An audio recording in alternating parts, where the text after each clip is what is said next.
Hey guys, let's talk a little bit about writing linear functions and equations. The first thing I want to talk about is the X and Y-intercept. The X-intercept, of course, being where a graph crosses the X-axis, and all you have to do is plug in a 0 for Y and then solve for X. And then to find the Y-intercept, which is where a line crosses the Y-axis, all you have to do is plug in a 0 for X and then solve for Y. So let's look at an example. For this one, to find the X-intercept, I would plug a 0 in for Y. So for the X-intercept, we would have 2x plus 3 times 0 equals 120. And then that goes away, right? Because 3 times 0 is 0. So 2x equals 120. To undo multiplication, we divide, so the X-intercept is 60. And if I write that as an ordered pair, that would be over 60 up 0, because it's on the X-axis. And then for the Y-intercept, we would plug in a 0 for X, because all up and down the Y-axis, my X-coordinate is 0. So 2 times 0 plus 3y equals 120. And of course, 2 times 0 is 0, so that's gone. So we have 3 times what is 120. To undo multiplication, we divide, and y equals 40. So my y-intercept is 40, and if I wanted to write that as an ordered pair, on the y-axis, x is 0, and then y would be 40. And if we just wanted to sketch a graph, just a sketch, nothing fancy at all. Then my x-intercept, let's say we counted by tens, 10, 20, 30, 40, 50, 60. There'd be a point there. Then my y-intercept is 40. Let's say we count by tens again, 10, 20, 30, 40. And that's 2 points, which are all you need to draw a graph, right, of a line. 2 points. All right, let's touch on a couple other things.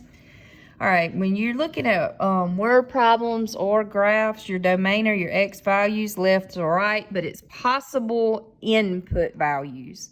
What values could I use for x, or what values make sense for this situation if it's not just a linear function?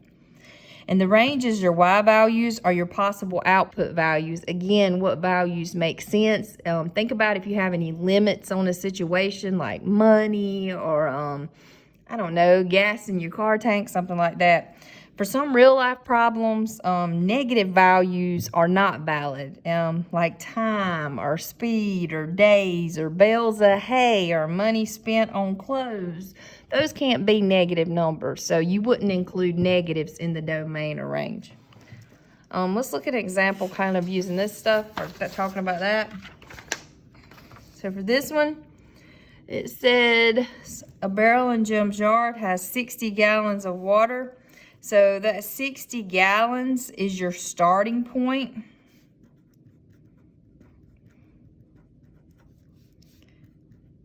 And in slope-intercept terms, this would be your y-intercept, because that's where you start at.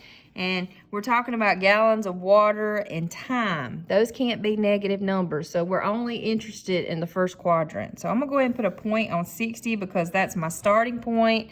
That is my y-intercept. It says water leaks out of the barrel at 1 gallon every 10 minutes. So we go down 1 gallon every 10 minutes.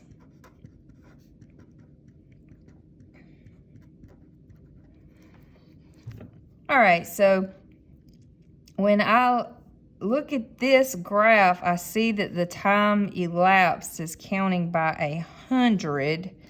So to make my life easier, I'm going to think about this in terms of 100. So if you go down 1 for every 10 minutes, how many gallons would that be for 100 minutes, right? So it's a proportion. So 10 times what is 100? 10 times 10 is 100. So -1 times 10 would be -10. So you're going down 10 gallons for every 100 minutes. This is your slope. All of this is your slope. That's your rate of change.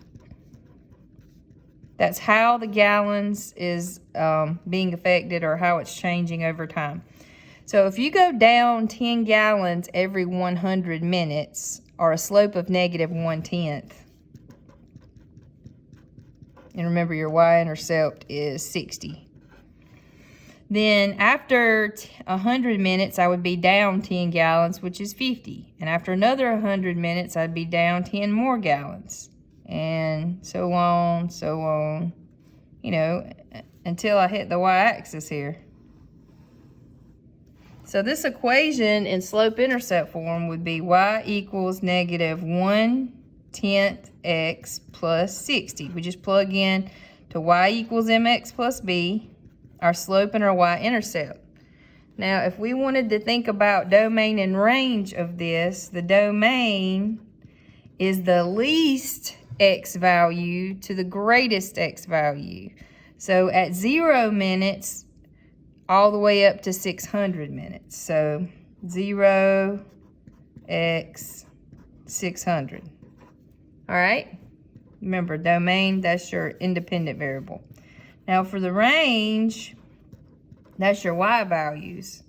And that's your least to your greatest y value. So look, over here, we don't have any gallons of water. So my least is 0. And it goes all the way up to when I started and I had 60 gallons. So the range would be 0 to 60. The domain would be 0 to 600. Okay?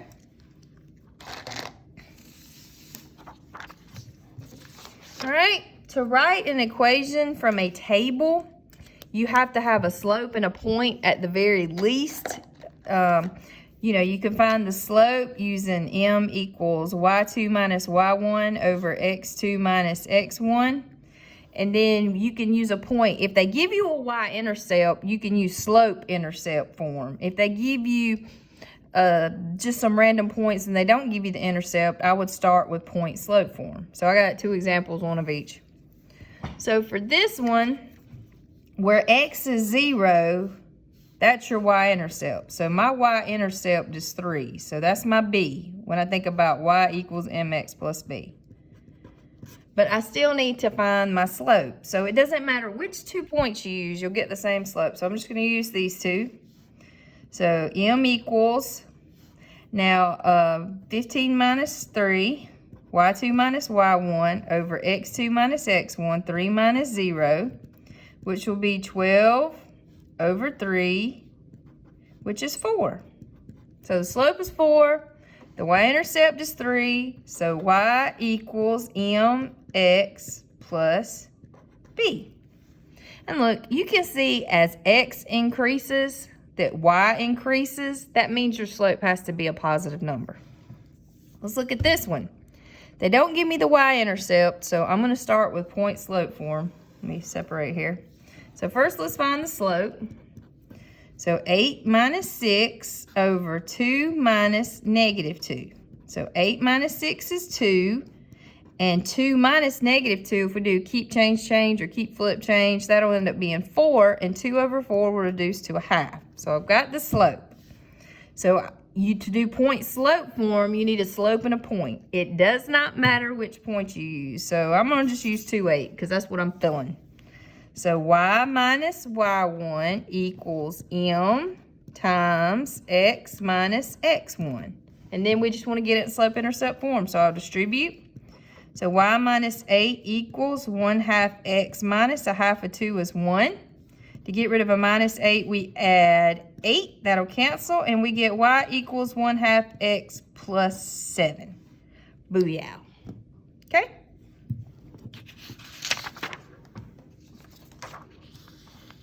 All right. When you're looking at a graph, it's easiest to find the slope doing rise over run, in my opinion. The zeros of a function are just a fancy way to ask for x-intercepts. It's where it crosses the x-axis. Now, when you're doing linear functions, if it's a horizontal line, it won't have an x-intercept, but everything else should just have one x-intercept, okay? So it would just have 1 0 tops. Now, when you get to big polynomial functions in your math future, you can have more than that. Or when you start doing quadratics, which is in your near math future, you can have 2 x-intercepts. Anyway, so let's look at this and let's find this information. So for the slope, I want to pick two places to put a point that are where these lines are crossing. So obviously the y-intercept and the x-intercept are awesome places to put points. So I'm going to draw my little slope triangle. Now before I count, I always check to make sure that they're counting by 1. And they are. Each line here is this 1, 2, 3, 4. 1, 2, 3, 4. They just numbered every other line, but they're still count by 1s. So for rise, I'm going up 2. For run, 1, 2, 3, 4, 5. So my slope is 2/5. And if we wanted to go ahead and write the equation for this line, the y-intercept right here is 2. So that would be y equals the slope times x plus the y-intercept. Now, the 0 of this function, because it only has 1, is at where it crosses the x-axis, which is -5. So its 0 is -5. Its equation is 2/5 x plus 2. Its slope is rise 2, run 5. And we can tell it's a positive slope because it's going up from left to right. Okay. Last part. It says to write an equation in standard form. So when they give you 2 points and they want an equation in standard form, the first thing you have to do is find the slope. It doesn't matter if they want it in standard form, slope-intercept form, point-slope form. If they give you 2 points to start with, you're going to have to find the slope. And remember, that's m equals y2 minus y1 over x2 minus x1.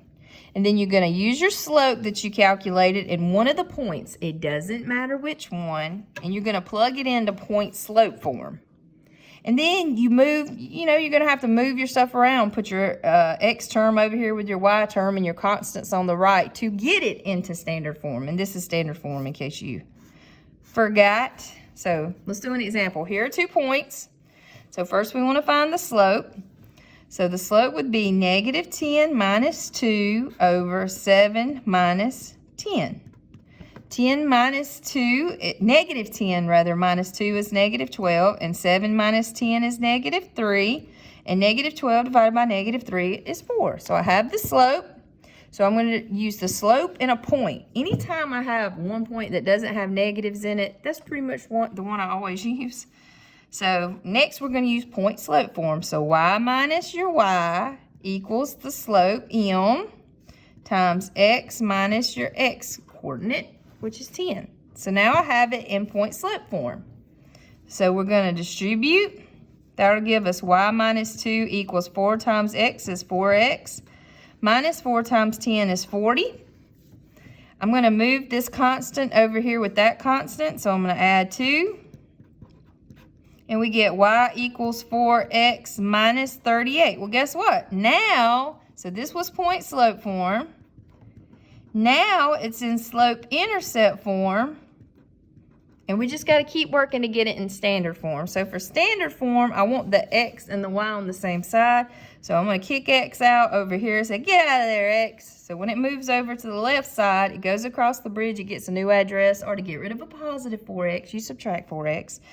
So now we have, I'm going to scooch over here, -4x, because it's on the other side, plus y is positive, equals -38. Now, in standard form, a is generally a positive number.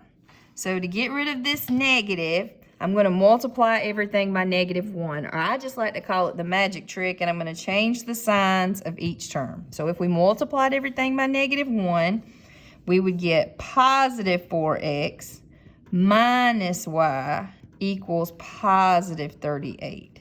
And now it is in standard form. I don't know why I added a period there.